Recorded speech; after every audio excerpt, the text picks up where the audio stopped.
أشهد أن لا إله إلا الله وحده لا شريك له وأشهد أن محمدا عبده ورسوله أما بعد فأعوذ بالله من الشيطان الرجيم بسم الله الرحمن الرحيم الحمد لله رب العالمين الرحمن الرحيم مالك يوم الدين إياك نعبد وإياك نستعين اهدنا الصراط المستقيم صراط الذين أنعمت عليهم غير المغضوب عليهم ولا الضالين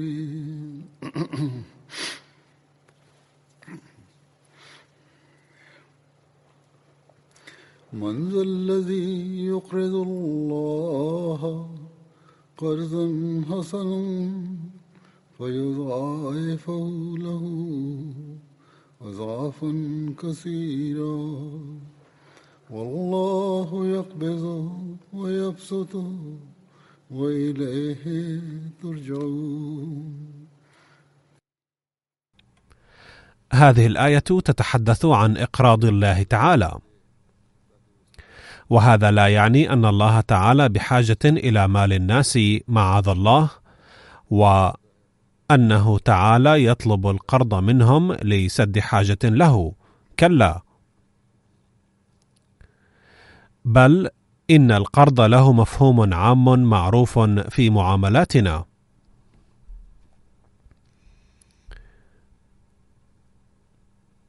وهو أن يطلب المرء من أحد مالا ليسده له فيما بعد. أما القرض لغة فيعني الجزاء خيرا أو شرا، فالمراد من إقراض الله تعالى هو الإنفاق في سبيله تعالى لكي يجزينا عليه خير جزاء.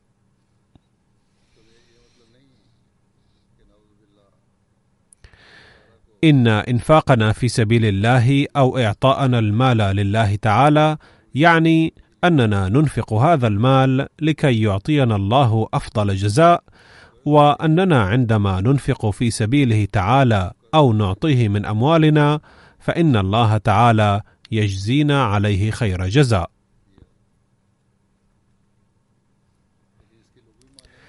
لقد ذكر القرآن الكريم التضحيات عموما والتضحيات المالية في مواضع أخرى كثيرة أيضا،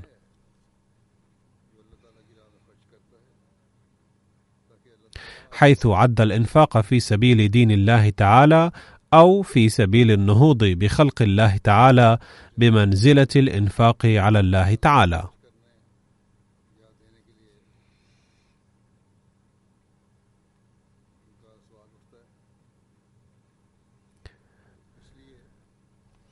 والحق أن ما ينفق المرء لله تعالى لا يضيع أبدا،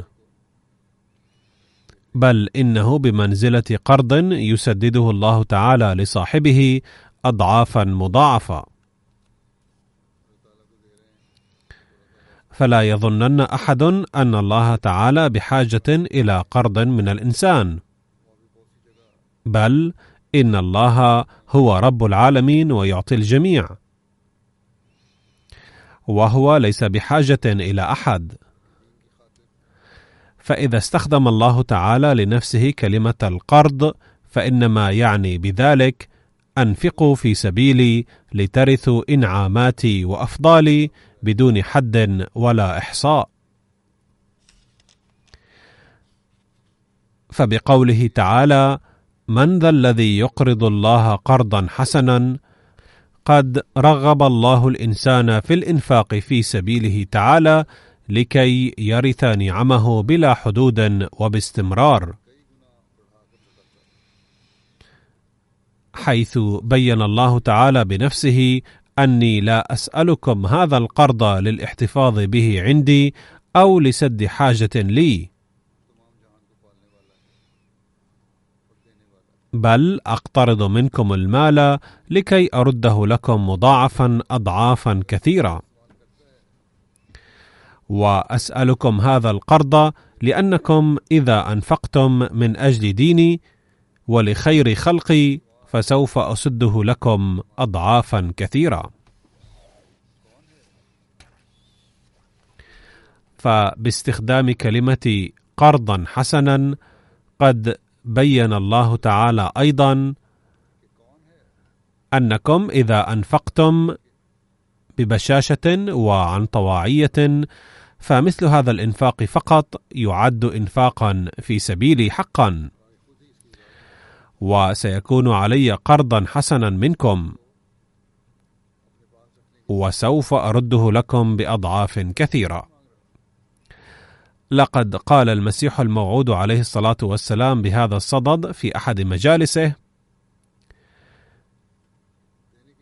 إن طلب الله القرض لا يعني أن بالله حاجة أو أنه محتاج معاذ الله، كلا، بل إن هذا التفكير كفر بعينه.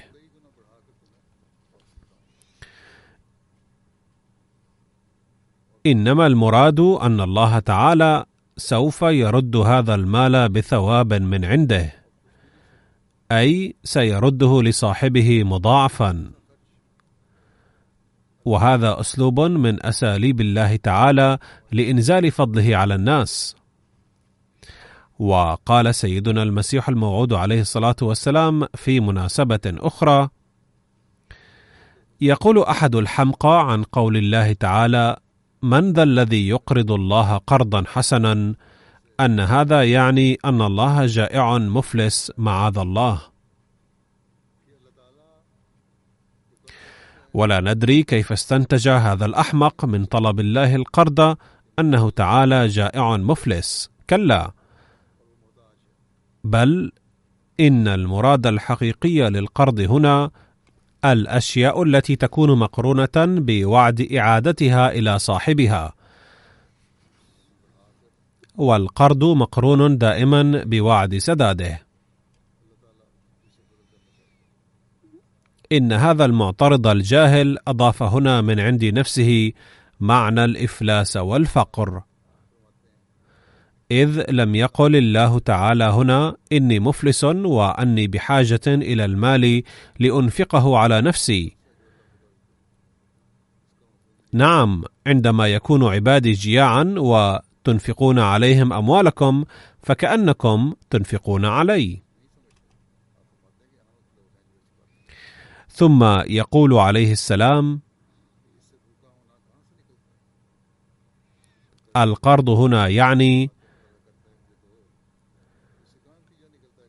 من ذا الذي يقدم لله تعالى أعمالا صالحة ليعطيه جزاءها أضعافا مضاعفة، أي أن كل عمل صالح تعملونه لوجه الله تعالى سيعطيكم الله جزاءه مضاعفا، أي الإنفاق لا ينحصر في المال فقط. ثم يقول عليه السلام: وهذا هو المعنى اللائق بعظمة الله. وينكشف هذا المعنى جليا بالتأمل في العلاقة بين العبودية والربوبية. ذلك أن الله تعالى يقوم بتربية الجميع بدون أي مقابل من بر أو دعاء أو تضرع، وبدون أي تمييز بين مؤمن وكافر، وينفع العباد كلهم بفيض ربوبيته ورحمانيته.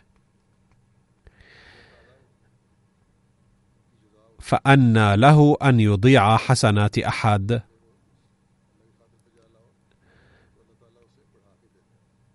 أي ما دام الله تعالى يربي الجميع ويعطي الكل بدون أي مقابل منهم من عمل حسن، فكيف يمكن أن يضيع أعمالا صالحة قام بها العبد ويحرمه جزاءها؟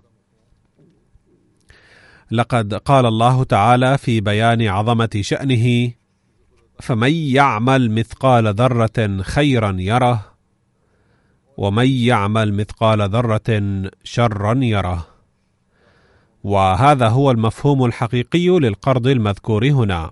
ولما كان المفهوم الحقيقي للقرض موجودا في هذه القضية أيضا، فقال: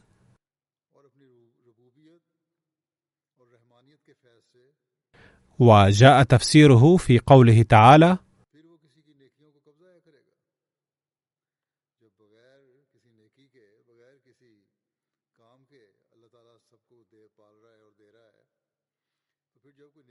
فتقديم التضحية المالية في سبيل نشر دين الله وخدمة خلق الله حسنة عظيمة ولا يتركها الله تعالى بدون جزاء.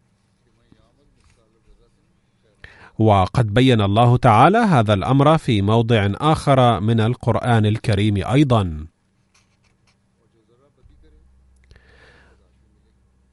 ومن ذا الذي هو أدرى وأعلم بأهمية التضحيات المالية من أبناء الجماعة؟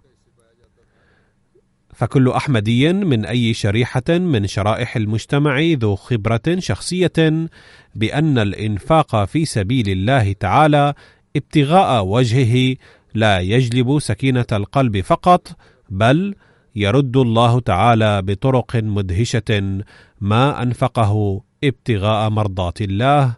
ويمر آلاف من الأحمديين بهذه التجربة في أمورهم المادية الدنيوية أيضا. هناك أحمديون كثر ينفقون أموالهم كتضحية مالية فقط، أعني أنهم لا يقدمون أموالهم في سبيل الله إلا ابتغاء رضا الله تعالى، بدون أن يخطر ببالهم أي مقابل مادي أو مال في الدنيا.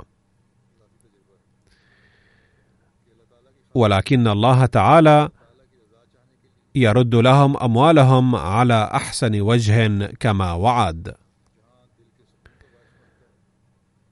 ومنهم من يقدمون التضحية المالية رغم وضعهم المادي السيء، متوكلين على الله تعالى بأنه سيسد حاجاتهم بطريقة أو أخرى في كل حال. والله تعالى يسد حاجاتهم أيضا بحسب توكلهم عليه. فتأخذهم الحيرة كيف أن الله تعالى سد حاجاتهم، ولكن هذا الأمر مشروط بأن يقدم المرء التضحية المالية بحسن النية ابتغاء مرضاته مع العمل بباقي أحكام الله وفعل الخيرات الأخرى أيضا. وليس أن يظن أحد بإنفاق المال فقط في سبيل الله أنه قد قدم التضحية كثيرا، وأن التضحية المالية قد أغنت عن أداء فرائض الله الأخرى. كلا، لا بد من القيام بالحسنات الأخرى أيضا، وليس أن ينفق بتفكير التاجر الذي لا ينفق المال إلا لجلب الأرباح، أي يقول في نفسه: أنفق في سبيل الله وسوف آخذ ربحه. على كل حال، سوف أقرأ عليكم الآن قصص بعض الإخوة الذين قد حظوا ببركة هذا الحكم الرباني، ومعظمهم قد قدموا التضحية المالية في سبيله خالصة لوجهه الكريم، فلم يسد الله تعالى حاجاتهم بطرق مدهشة فقط، بل رد لهم أموالهم أضعافا مضاعفة أيضا. وبينهم كثيرون أنفقوا في سبيل الله تعالى ما كان عندهم لسد رمقهم وجوع أولادهم فقط، فهيأ الله تعالى لهم في دقائق قليلة أكثر مما سد جوعهم. وأعطاهم أكثر مما أنفقوا أضعافا مضاعفة، مما زادهم إيمانا على إيمانهم. فهؤلاء هم الذين ينالون مرضاة الله تعالى، ولا توجد أمثلة هؤلاء المخلصين بكثرة إلا في الجماعة الأحمدية.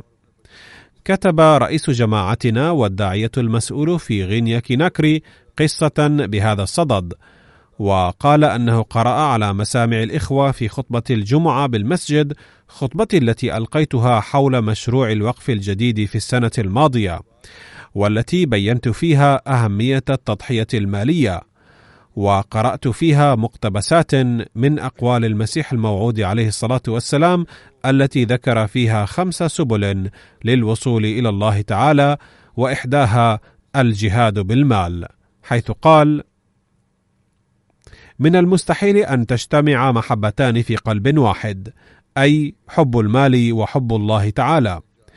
وكما هي عادتي، فإني كنت قد سردت في خطبتي تلك واقعات مثيرة للإيمان عن التضحية المالية. ويقول الداعية: بعد صلاة الجمعة قام أحد الأحمديين المخلصين الفقراء اسمه موسى قبة المحترم بدفع كل ما في جيبه بمنتهى الإخلاص في مشروع الوقف الجديد، مع أنه كان قد سدد سلفا كل ما وعد به في هذا المشروع. فلما سئل عن مقدار المبلغ قال: لقد أخرجت كل ما كان في جيبي، يمكن أن تحصيه إن أردت، أما أنا فلم أعطه إلا نيلا لحب الله تعالى فلم أحصه. فلما أحصي المبلغ كان 85,000 فرنك.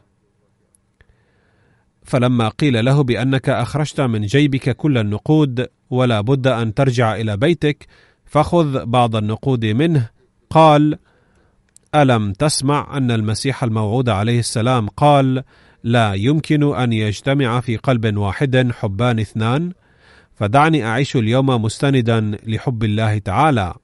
فسار فرحا إلى بيته مشيا على الأقدام. إن رؤية تلك المشاهد تملأ القلب بحمد الله تعالى، كما كتب ذلك داعية الجماعة هناك. فما أخلص هذه الجماعة التي أعطى الله تعالى للمسيح الموعود عليه السلام. يسمع الناس الخطب ويقولون بأننا سمعناها، ولكن ما أروع الاستماع إليها بهذا العمق، لدرجة أنه إذا سمع أن المسيح الموعود عليه السلام قال بأنه لا يمكن أن يجتمع حبان في قلب واحد، قال: لا يمكن الآن أن يبقى في قلبي حب المال الموجود في جيبي مقابل حب الله تعالى. ثم ما لبث أن عمل وفق قول حضرته عليه السلام. يشكو بعض الناس من تعسر الفهم، ولكن لاحظوا استماع هذا الأخ وعمق فهمه والعمل بحسبه. ما أعجب مشاهد التضحية هذه. وهذا أيضا من شروط البيعة، أن يحقق المبايع عهد الوفاء مع الله تعالى في كل حال دون أن يرفع أي شكوى، وكلما وجد استطاعة للتضحية المالية قام بها بكل وفاء. يقول معارضون أنهم سيمحون اسم الجماعة من العالم، ولكن من ذا الذي يقدر على محو أسماء مثل هؤلاء المحبين الأوفياء؟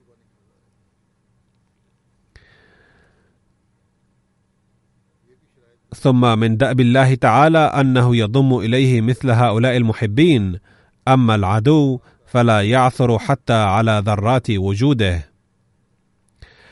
هناك سيدة في الجماعة الأحمدية بفرنسا اسمها السيدة دينيوا، وقد بايعت قبل فترة يسيرة وواجهت مشاكل كثيرة مع عائلتها. تقول: سعيت دوما أن أساهم في التضحية المالية، سواء في صندوق الوقف الجديد أو في التحريك الجديد أو التبرع للمسجد، ولقد رأيت بأم عيني بركات التبرعات. تقول: لما أديت تبرع الوقف الجديد هذه السنة لأنني كنت أمر بظروف صعبة، حيث كنت أبحث عن وظيفة منذ مدة طويلة دون جدوى، ولكن في اليوم الذي دفعت تبرع الوقف الجديد تلقيت فيه بعد 10 دقائق من الدفع إخطارا من شركة كبيرة عن إعطائها لي الوظيفة.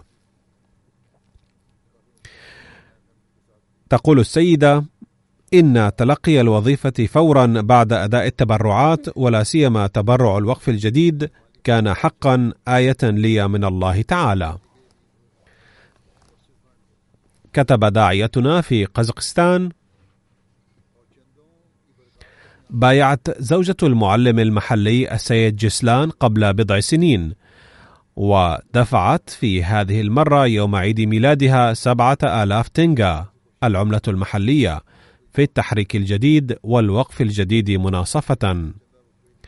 تقول: بعد أداء هذا المبلغ بأسبوع تلقيت مبلغ 70,000 تنغا الذي لم أكن أتوقع الحصول عليه. وهكذا لما قمت بالتضحية المالية في سبيل الله تعالى أرجع لي ب10 أضعاف. يقول بعض الناس: لا تحدث معنا مثل هذه الأحداث. أقول: عليهم بالاستغفار ومحاسبة قلوبهم، ما إذا كانت نيتهم وقت القيام بالتضحية هي أن تكون تضحيتهم خالصة لله تعالى.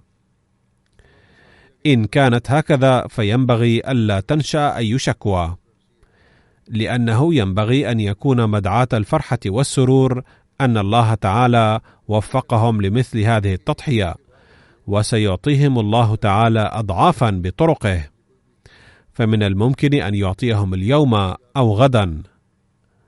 أما من كانت لهم نوايا أخرى فلا بد أن تنشأ لديهم شكاوي، وهم الذين يرون حتى الصلوات عبئا لهم.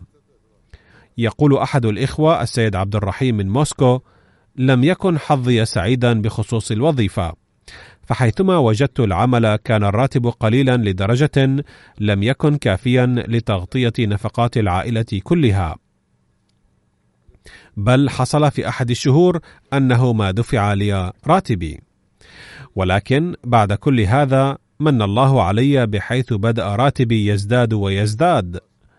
لقد أدركت أنه إشارة من الله تعالى إلى أن أدفع التبرعات بانتظام، فبدأت بدفع كل التبرعات، ونتيجة لذلك أنعم الله تعالى علي أفضالا أخرى، ومنها أنني تلقيت عرضا لوظيفة كنت أتطلع إليها منذ 2 سنين، والآن بفضل الله تعالى أديت تبرع الوقف الجديد أيضا، وأدركت بشكل خاص أن الله تعالى يزيد في دخل الإنسان بسبب التزامه بالتبرعات بانتظام، بل ويهيئ له دخلا دائما.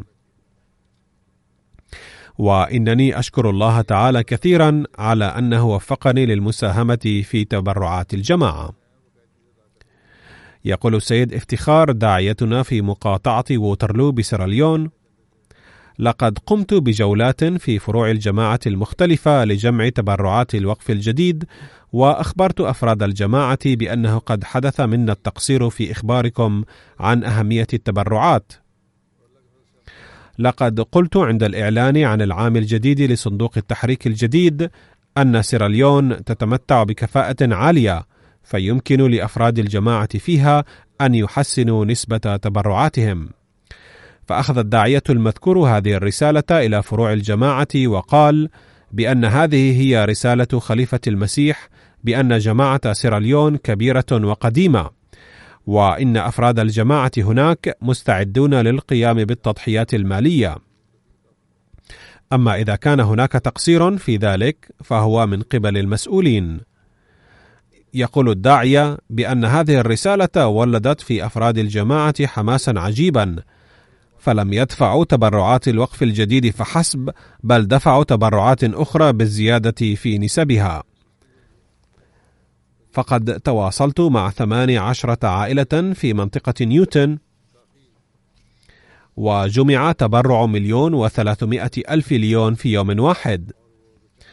كما أدى طلاب مدرستين أحمديتين 300,000 ليون في صندوق الوقف الجديد، ثم أضافوا في دفعهم ب200,000 ليون أخرى. ودفعت إحدى الطالبات المسلمات في نيوتن واسمها غوفونا 50,000 ليون، وطلبت رفع طلبها للدعاء لها إلى خليفة المسيح. يقول الداعية: أخبرني 5 طلاب أنهم قاموا ببعض الأشغال قصد المساهمة في التبرعات، فتلقوا 50,000 ليون أجرة لعملهم وأدوها في صندوق الوقف الجديد. إنهم هم الذين يلبون أمر خليفة الوقت، فإنهم لم يلتقوا بالخليفة قط ولم يجلسوا معه وجها لوجه، ولكن قلوبهم تفيض بالحب والاحترام للخلافة، لذلك فإنهم يستعدون للقيام بأي تضحية في سبيل الله تعالى. ثم هناك مثال آخر للحب من منطقة نيوتن. يقول الداعية بأنني ذهبت إلى بيت السيد أسبا وقرأت عليه مقتبسا من الخطبة، وهو أن أفراد الجماعة في سيراليون جاهزون للتضحية المالية. فانفعلت زوجته كثيرا وقالت: ما قاله خليفة المسيح هو الحق، ولكننا مضطرون إذ ليس في بيتنا شيء اليوم.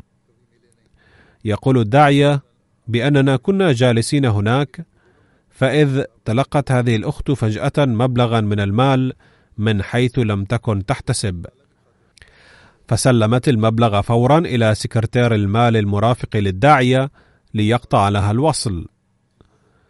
فلما أحصي المبلغ كان 200,000 ليون، فأدت بذلك جميع تبرعات العائلة، وكانت مطمئنة ومسرورة بهذا الدفع دون أن تشكو من أن الداعية ومن معه جاءوا في وقت خاطئ، إذ كنا بأمس الحاجة إلى المال، فأخذوا منا كل ما وجدناه في هذه الحالة.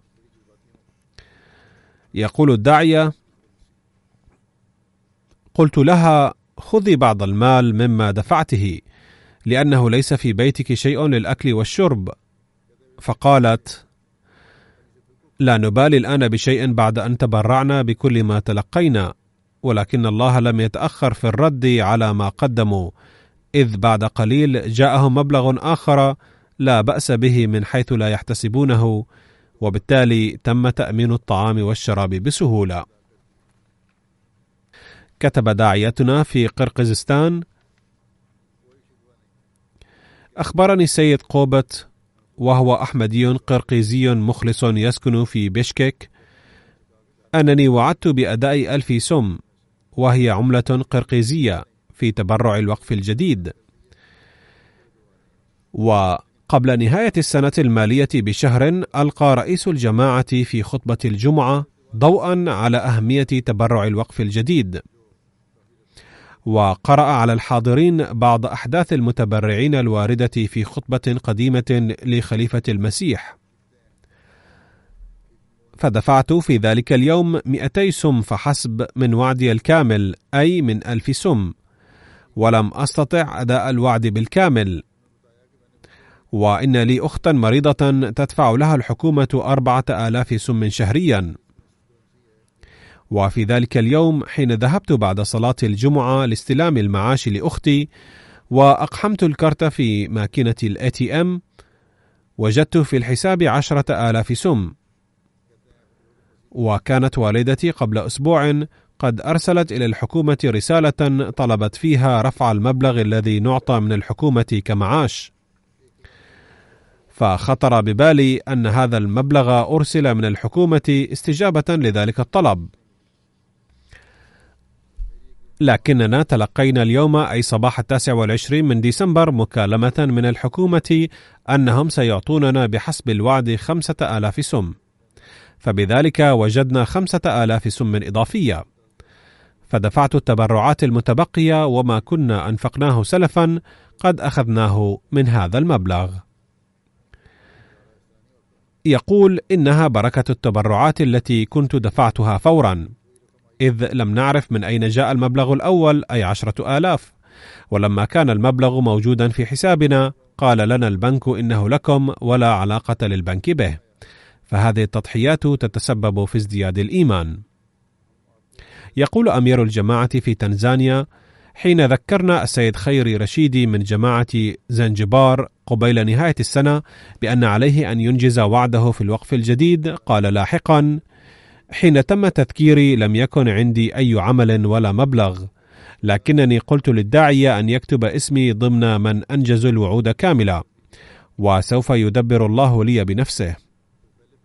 وبعد ذلك بيومين وجدت عمل السائق، والأجر الذي وجدته أول يوم من العمل دفعت منه تبرعات الوقف الجديد بسهولة لي ولأولادي. فبعقد النية بدفع التبرعات قد دبر الله لي دخلا ثابتا. ثم قال: إن هذه الأمور تقوي إيماننا.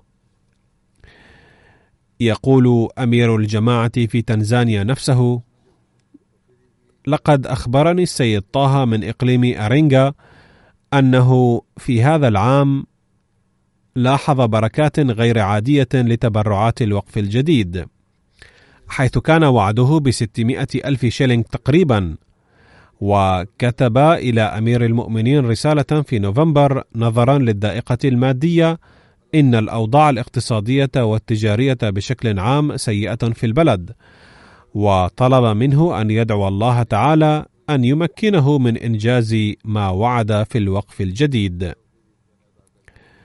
هنا أود أن أنوه أن الأحمديين لا يكتبون لي الرسائل لتحقيق الأهداف المادية فقط، بل يطلبون مني الدعاء ليتمكنوا من دفع التبرعات.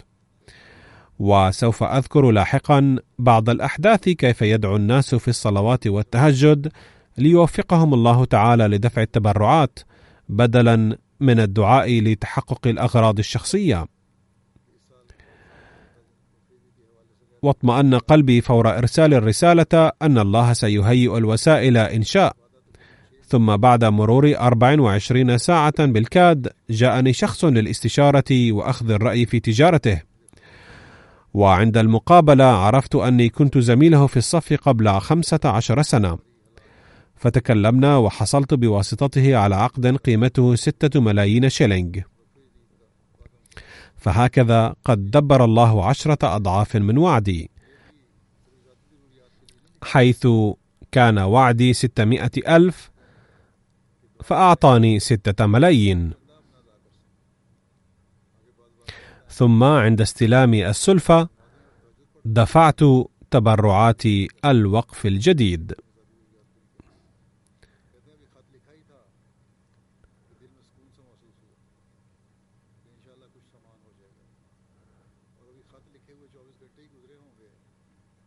وفي زنجبار أحمدي جديد السيد جمعة يشتغل عاملا في سوق الخضار، وحين قيل له أن يدفع شيئا في صندوق الوقف الجديد كانت مواصلات النقل في تلك الأيام متوقفة، وعمله تحميل الشاحنات وإفراغها، وكان يعاني ضائقة مالية.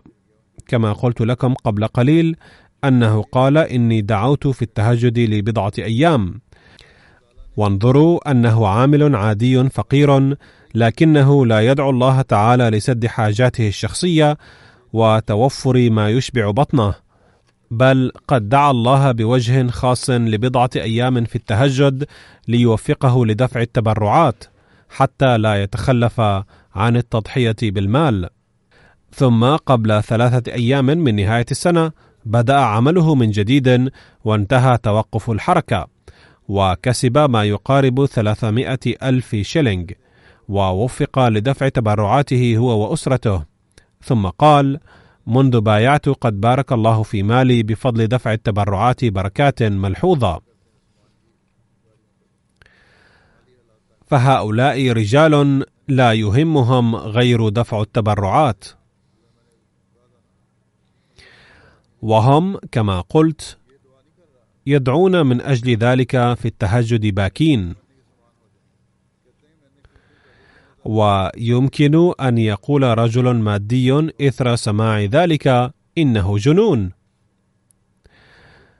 لكن هؤلاء الذين يراهم أهل الدنيا سفهاء ينظر الله إليهم بحب ويسد حاجاتهم بنفسه.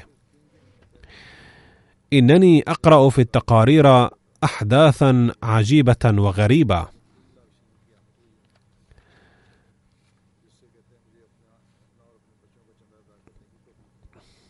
يقول أمير الجماعة في غامبيا أن السيد إبراهيم صاحب المحل في إحدى قرى الضفة الشمالية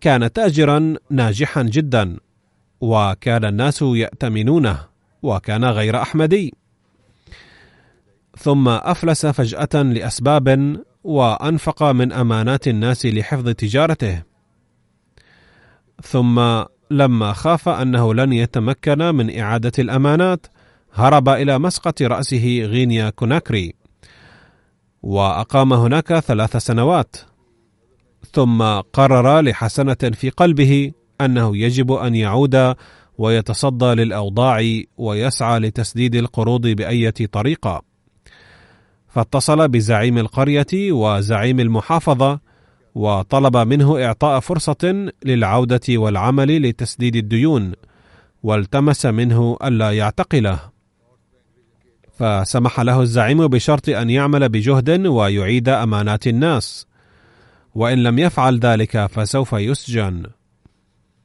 وبعد عودته ب4 أشهر وصلت إليه دعوة المسيح الموعود عليه السلام، فقبل الأحمدية، وبدأ يدفع التبرعات بانتظام ويشترك في الصناديق المالية، حيث كان يتبرع بشيء مما يكسب. فببركة التبرعات بفضل الله تعالى قد بورك في عمله كثيرا، حيث تمكن خلال 2 سنين من تسديد الديون التي تقدر ب200,000 ديلاسي. وليس ذلك فحسب، بل قد بنى بيته أيضا، وفتح المحل أيضا من جديد، وعمله يزدهر أكثر بكثير من ذي قبل، وهو يقول بنفسه أن كل ذلك ببركة التبرعات. تقول سيدة أخرى من لجنة إماء الله في أستراليا: حين انتقلنا إلى بيت جديد لم تكن أوضاعنا الاقتصادية جيدة، حيث كانت أجرة البيت مرتفعة، ولم أكن أملك مالا يكفي لشراء أغراض ضرورية، وفي نفس الوقت كانت سنة التبرعات توشك على الانتهاء، فدفعت التبرعات متوكلة على الله تعالى، والملاحظ أنها تعيش في بلد مادي لا في أي بلد فقير، فدعوت الله تعالى أن يتكفل بنفسه حاجاتي ويغنيني عمن سواه. وفي مساء ذلك اليوم نفسه جاء زوجي وسلم لي مبلغا قائلا: اليوم قدم لي مديري راتبا إضافيا، ولم يقدم لأحد سواي من الموظفين، وكان المبلغ ضعفي ما دفعته في التبرعات. فاندهشت بملاحظة فضل الله تعالى ومنته، وأيقنت بأن الله تعالى لا يخذل أبدا من يضحي من أجله.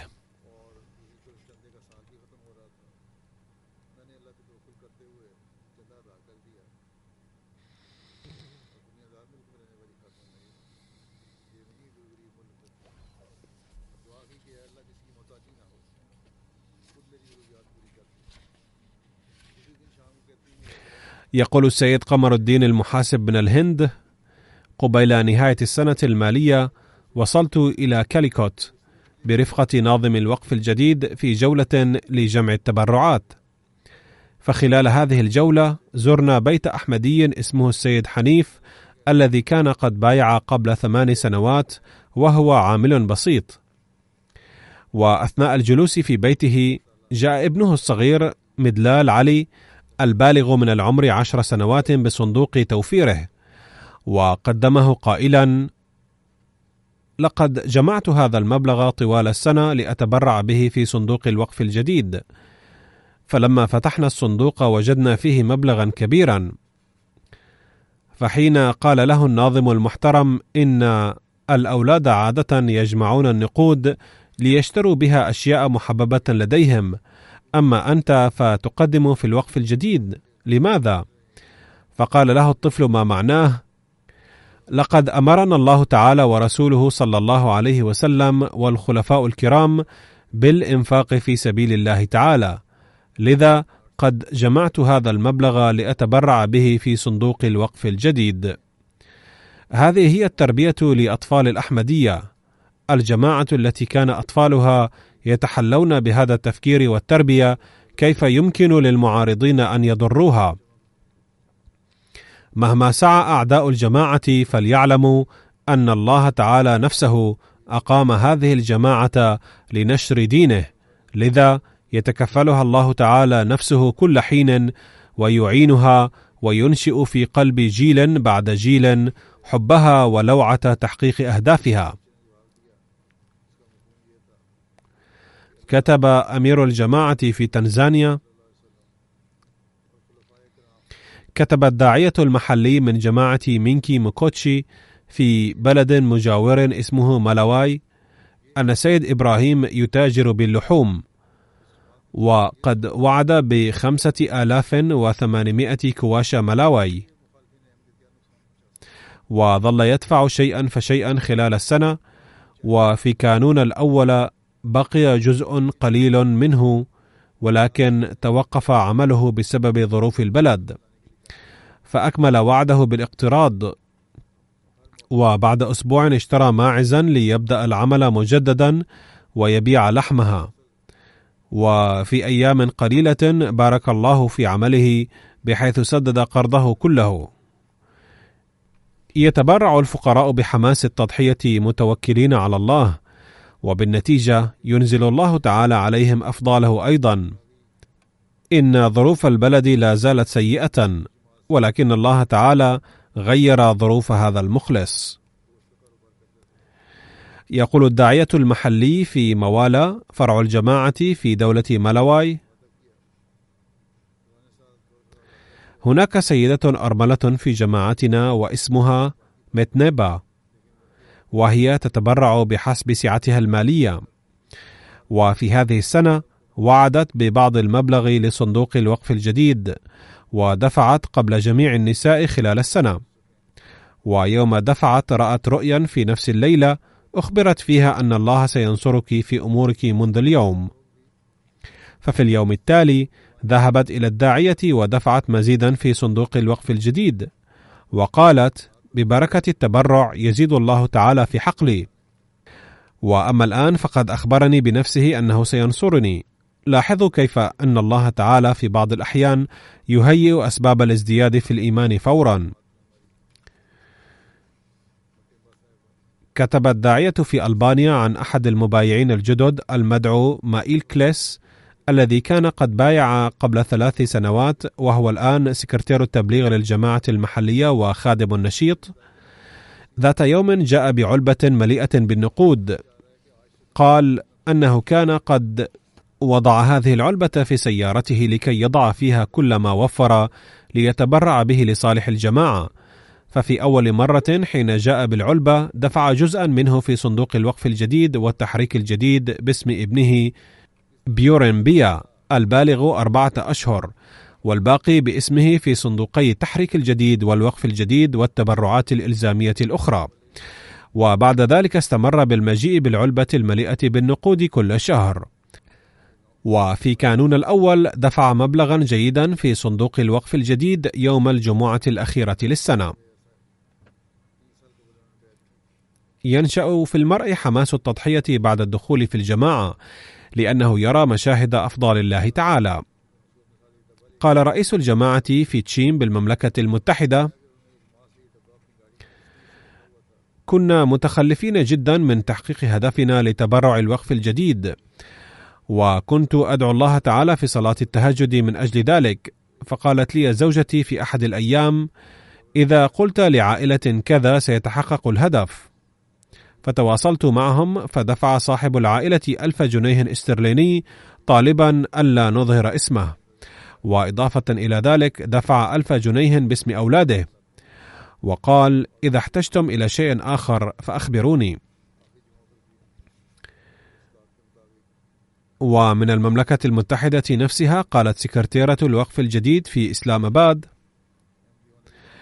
كنت بعد التخرج من الجامعة مشغولة برعاية أطفالي، والآن بلغ أولادي 5 و8 سنوات من العمر،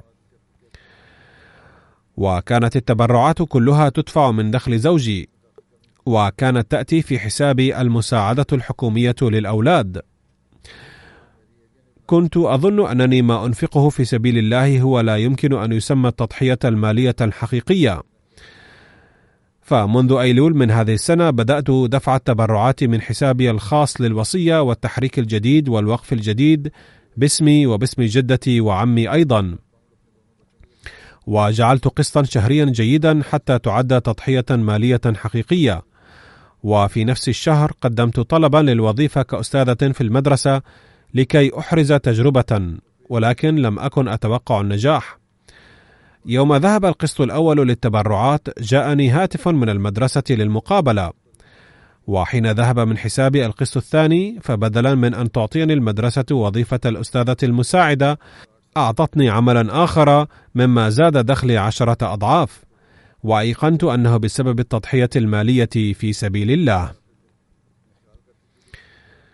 كتب الداعية فرهاد من ألمانيا أن شابا من جماعة فيسبادن المحلية أخبره بأنه كان قد دفع تبرع الوقف الجديد، بل المبلغ الذي كان قرر دفعه في صندوق الوقف الجديد دفعه في صندوق التحريك الجديد كتبرع إضافي.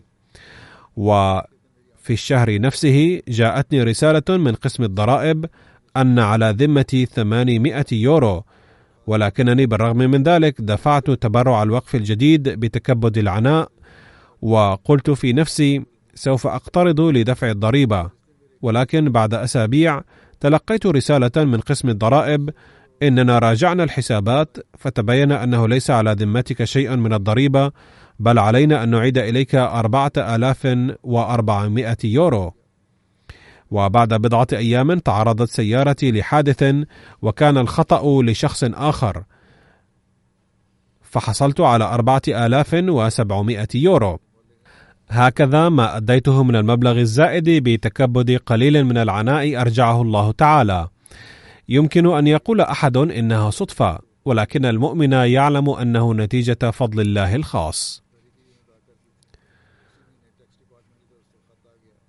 قالت رئيسة إماء الله في كندا أن أختا تقول: كان زوجها لا يزال يدرس قبل 3 سنوات، فاضطررت أن أعمل إضافة إلى عمل البيت، وهذا الشيء أتعبني جدا مما جعلني أصبحت مريضة.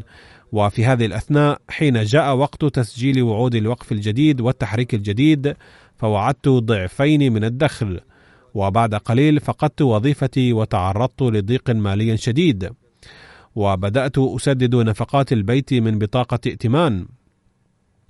في نهاية السنة حين جاء وقت دفع التبرعات فدفعتها أيضا من بطاقة ائتمان متوكلة على الله تعالى.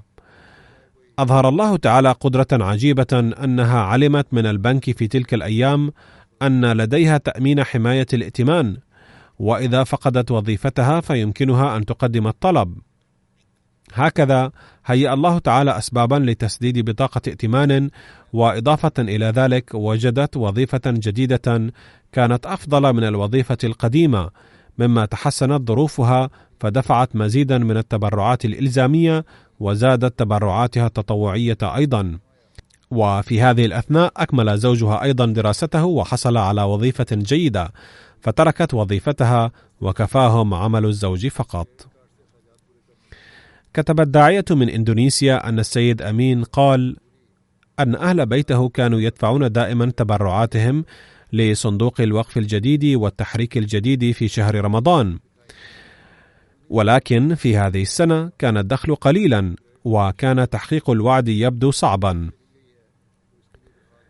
كتب الداعية: إنني رأيت بنفسي أنه كان يذهب مع أهل بيته يوميا في حالة الصيام إلى حقله لشمعة الجوز الواقع على بعد 4 كيلومترات لكي يسدد بما يجني وعوده، فاستطاع أن يسدد وعده الذي يقدر ب200,000 روبية إندونيسية. لم يكن سهلا أن يجمع هذا القدر الكبير من المال، فسألته: ما الذي يجبرك على أن تتحمل هذه المشقة مع الصيام؟ فقال: أنا وأهل بيتي لا نريد إلا نيل رضا الله تعالى بالعمل بأوامر الخليفة.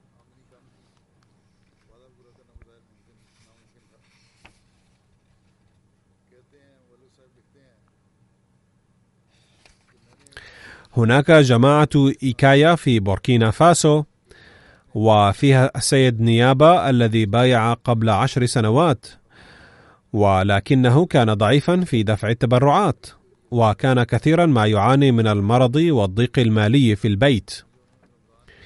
بعد فترة وجيزة بدأ بأداء التبرعات بانتظام، ولا سيما في صندوق التحريك الجديد والوقف الجديد، وببركتها لم تزل ضائقته المالية فقط، بل زالت أيضا الأمراض المنتشرة في عائلته. وفي هذا العام تبرع في مشروع الوقف الجديد بسخاء أكثر، والذين ما كانوا يعطونه عملا جاءوا إليه بأنفسهم ووقعوا على عقد العمل له. يقول السيد إدريس أنه من فضل الله تعالى فقط أن جعل مشروع الوقف الجديد وسيلة للازدياد في الأموال. فهذه هي أساليب الله تعالى لإعادة القرض إلى أصحابه أضعافا مضاعفة. لقد ذكرت نزرا يسيرا فقط من الأحداث من هذا القبيل التي لا تعد ولا تحصى. ندعو الله تعالى أن يعامل أفراد الجماعة على هذا النحو دائما، ويوفقهم لتقديم التضحيات بإخلاص ووفاء باستمرار، ويريهم مشاهد أفضاله دوما. والآن أعلن السنة الجديدة لمشروع الوقف الجديد، وسأقدم لكم بعض الإحصائيات المتعلقة بالسنة المنصرمة.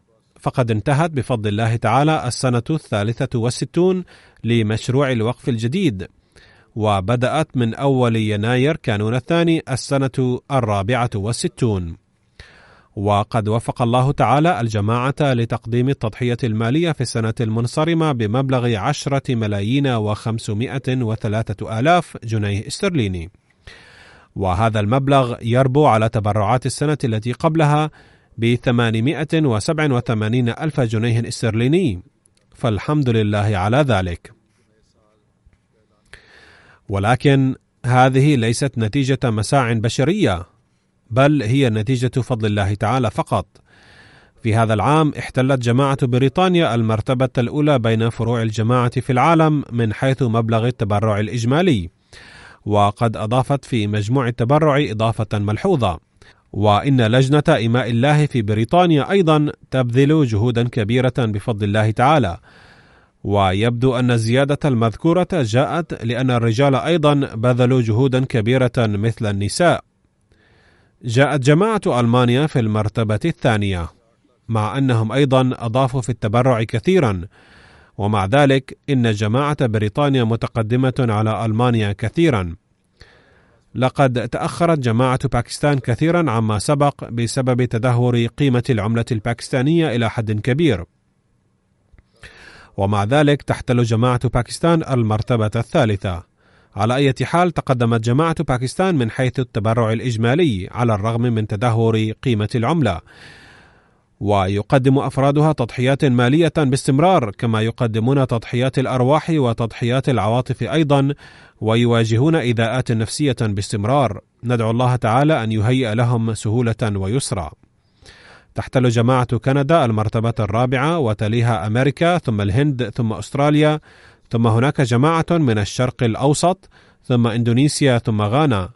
لقد انضمت غانا من البلاد الإفريقية إلى قائمة الدول الكبيرة، حيث قد دخلت قائمة الجماعات 10 الأولى. إن جماعة أمريكا هي الأولى من حيث الدفع على المستوى الفردي، ثم سويسرا، ثم بريطانيا. وهذه القائمة على مستوى البلاد الإفريقية هي كالتالي: تحتل غانا المرتبة الأولى، ثم موريشيوس، ثم نيجيريا، ثم بوركينا فاسو، ثم تنزانيا، ثم سيراليون، ثم غامبيا، وتليها كينيا ومالي وبنين. عدد المشتركين في مشروع الوقف الجديد هذا العام هو 1,452,000 فرد. ترتيب فروع الجماعة في بريطانيا من حيث جمع المبلغ الإجمالي هو كالتالي: فارنهام، إسلام آباد، ويستر بارك، باتني، برمنغهام الشمالية، جيلينغهام، جيم الشمالية، منطقة مسجد فضل، برمنغهام الغربية، نيو مولدن. المناطق الخمسة الأولى من حيث المبلغ الإجمالي هي منطقة بيت الفتوح، مسجد فضل، إسلام آباد، ميدلاند، ثم منطقة بيت الإحسان. الجماعات العشرة الأولى على مستوى تبرع الأطفال هي فارنهام، إسلام آباد، روهامبتون فيل، ثم بيت الفتوح، ثم ميجل بارك، ثم غلاسغو، ثم جيم، ثم جيلفورد، ثم ويستر بارك، ثم برمنغهام الشمالية. قائمة فروع الجماعة الصغيرة التي احتلت المراتب العشرة الأولى هي كالتالي: هامبتون سبا، سبين فالي، بورنموث، بريتن، مونرنت، بيتربرا كونتري، إدنبرا، كيتلي، سوانزي. فروع الجماعة الخمسة المحلية في ألمانيا على مستوى الإمارة هي هامبورغ، فرانكفورت، فيسبادن، غراسغراو، دوتسنباخ. ترتيب 10 فروع الجماعة في ألمانيا من حيث التبرع على مستوى الكبار هي كما يلي: رودرمارك، نويس، رودرمارك، ثم نويس، ثم نيدا، ثم مهدي أباد، ثم ماينز كوبلز، ثم هناو لانجن، ثم فلورنهايم، ثم بينيبورغ. والمناطق الخمسة الأولى على مستوى الأطفال هي هيسن رودست، ثم هيسويتي، ثم راينلندا، ثم فالز الغربية، ثم فالنتانس. الجماعات الثلاث الأولى في باكستان هي: أولا لاهور، ثم ربوة، ثم كراتشي. والترتيب على مستوى المحافظات هو: أولا محافظة إسلام آباد، ثم راولبندي، ثم سرغودا، ثم جوجرات، ثم جوجرنوالا، ثم عمركوت، ثم حيدر آباد، ثم بيشاور، ثم بيربور خاص، ثم ديرا غازي خان. قائمة الجماعات العشرة الأولى من حيث التبرع الإجمالي هي: ديفنس لاهور، ثم إسلام آباد، ثم تاونشيب لاهور، ثم كليفتن كراتشي، ثم دار الذكر لاهور، ثم جلشن آباد كراتشي، ثم سمن باد وعزيز آباد كراتشي، مدينة راولبندي، علامة إقبال تاون لاهور. ترتيب 3 فروع الجماعة في باكستان من حيث تبرع الأطفال هو: لاهور، كراتشي، وربوة. وهذا الترتيب في باكستان على مستوى المحافظات هو كالتالي: إسلام آباد، جوجرنوالا، سرغودا، شيخورپورا، فيصل آباد، ديرا غازي خان، غوجرات، عمركوت، ناروال، باهاولنجر. ترتيب فروع الجماعة في كندا على مستوى المناطق هو: فان، ثم قرية السلام، ثم فانكور، برامبتون ويست، ثم تورنتو الغربية. وهذا الترتيب من حيث فروع الجماعة العشرة الأولى في كندا هو كما يلي: بريدفورد، دورام، هاملتون الشرقية، إدملتون الغربية، وينزر، ميلتون وريجينا، أوتاوا الغربية، إدري، إبتسفورد.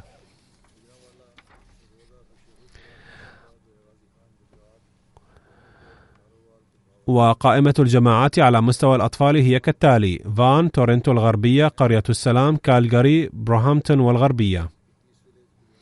فروع الجماعة العشرة الأولى في أمريكا من حيث المبلغ الإجمالي هي: ماريلاند، لوس أنجلوس، سياتل، سيليكون فالي، بوسطن، آستن أوش، كوش، سيراكوس، راجستر، ميني، سويتا.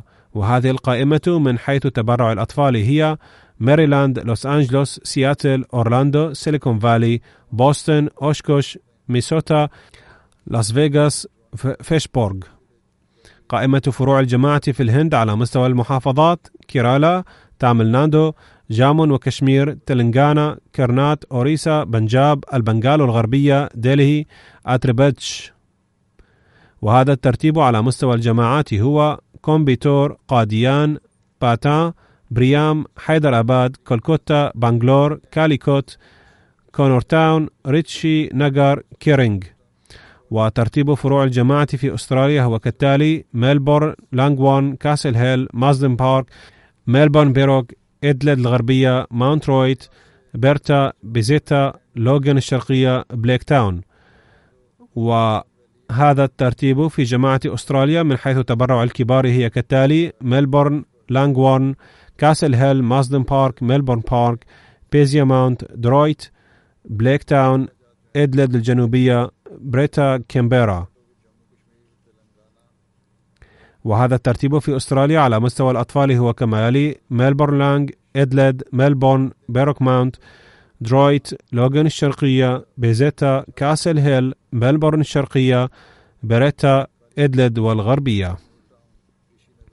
ندعو الله تعالى أن يبارك في أموال جميع مقدمي التضحيات المالية ونفوسهم بركات لا تنتهي أبدا، ويرزقهم تقدما في الروحانية، ويوفقهم لأداء حقوق الله تعالى وحقوق عباده. أوجه أنظاركم في هذه الأيام إلى الدعاء بوجه خاص، وأذكركم ذلك مرة أخرى أن تدعوا لأفراد الجماعة في باكستان خاصة أن يرفع الله عنهم مشاكلهم وكروبهم، ويوقف أيدي المعارضين من الوصول إليهم، ويبطش بالمعارضين الذين لا يمكن إصلاحهم، ويفرج سريعا عن الأسرى في سبيل الله بمن فيهم الأسرى في الجزائر أيضا. يواجه الإخوة في الجزائر معارضة شديدة في هذه الأيام، فادعوا الله تعالى أن يهبهم السكينة. ركزوا على الدعاء والنوافل والصدقات بوجه خاص. الظروف في باكستان من الناحية الأمنية أيضا ليست على ما يرام، فادعوا الله تعالى لأمن البلاد، وأن تنتهي سريعا موجة قطع الناس رقاب بعضهم بعضا، وأن تنتهي الفتن والفسادات والإرهاب، ويهب الله تعالى الحكومة والمسؤولين هنالك عقلا وفطنة ليخدموا الشعب بصدق وأمانة، وليعدلوا بين الناس. وادعوا لتحسن الظروف السائدة في العالم بشكل عام، لأنها تسوء بسرعة هائلة. رحم الله تعالى البشرية كلها.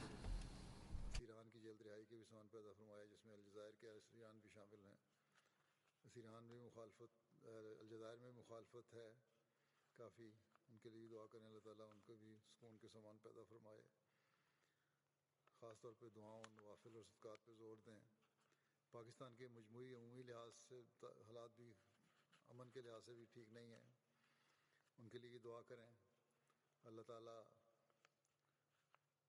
अमन के हालात में पैदा करे और एक दूसरे की गर्दनें काटने पे जो लगे हुए हैं, और दहशतगर्दी और फितना और फसाद जो है अल्लाह ताला उसको जल्द ख़त्म करने के सामान पैदा फरमाए।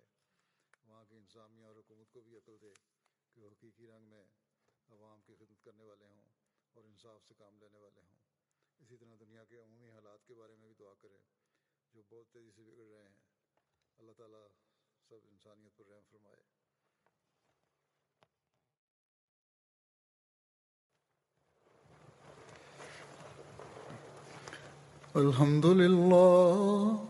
अल्हम्दुलिल्लाह नहमदुहु व नस्तईनुहु व नस्तगफिरुहु व नुमिनु बिही व नतवक्कलु अलैहि ونعوذ بالله من شرور أنفسنا ومن سيئات أعمالنا من يهده الله فلا مضل له ومن يضلل فلا هادي له ونشهد أن لا إله إلا الله ونشهد أن محمدا عبده ورسوله عباد الله رحمكم الله إن الله يأمر بالعدل والإحسان وإيتاء ذي القربى